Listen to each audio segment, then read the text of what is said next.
Tersangka kasus dugaan korupsi penyerobotan lahan di Indragiri Hulu Surya Darmadi dilarikan ke rumah sakit akibat mengeluh sakit.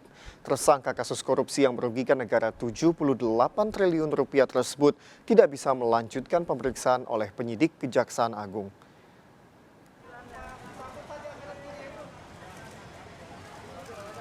Surya Dharma Ali alias Apeng, tersangka kasus dugaan korupsi 78 triliun rupiah, menjalani pemeriksaan pertama di Kejaksaan Agung. Apeng diperiksa sebagai tersangka terkait kasus dugaan korupsi penyerobotan lahan seluas 37.000 hektar di Kabupaten Indragiri Hulu, Riau. Pemeriksaan kasus ini dilakukan penyidik Jaksa Agung Muda Tindak Pidana Khusus Kejaksaan Agung. Namun baru beberapa jam diperiksa, tersangka kasus penyerobotan lahan di Kabupaten Indragiri Hulu ini mendadak sakit.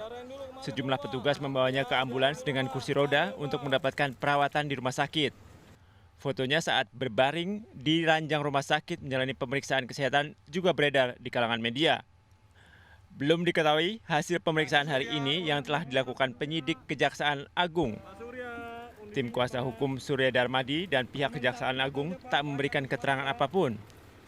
Surya Darmadi ditetapkan sebagai tersangka bersama mantan Bupati Indragiri Hulu, Raja Tamsir Rahman, dalam kasus penyerobotan lahan seluas 37.000 hektar di Kabupaten Indragiri Hulu. Akibat kasus ini, negara dirugikan hingga 78 triliun rupiah.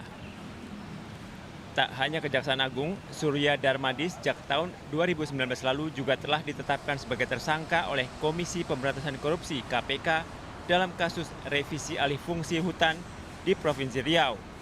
Kasus ini juga melibatkan mantan Gubernur Riau, Anas Makmun. Dari Jakarta, Helmi Sajangbati melaporkan.